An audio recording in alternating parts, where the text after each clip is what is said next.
there are a significant number of pain points that remain unresolved, right? Firstly, what you will find is that both basic and advanced wound management care skills, they are not readily available within the community, right? A lot of the skilled wound care practitioners, they prefer to remain in the acute settings. Now, the other issue that we have is that wound assessments, they tend to be very, very manual in some of these community settings, right? And what you will find is that a lot of times there is a lot of guesstimate that is used, and actual documentation, we tend to find it very lacking. This is a really significant challenge when it comes to the tools for assessment. What does this mean? There is a significant lack of data, right? And all of this makes monitoring and escalation and intervention very, very difficult.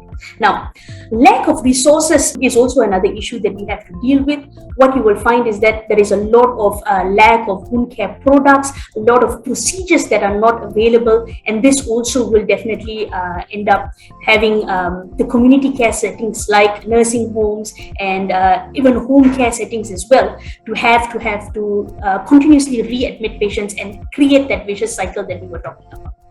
Now, another issue that we have, which is a significant pain point as well, is that oftentimes there is a medico-legal aspect to this, and there are KPIs and productivity standards that a lot of these community care settings need to manage, and you will find that the burden of proof is that they would rather not have a problem, and so because of this, they tend to prematurely admit patients.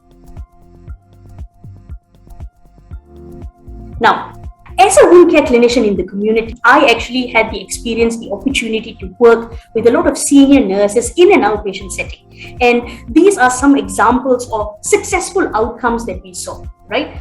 It was encouraging. We had good turnaround in these chronic wounds and in completely outpatient settings.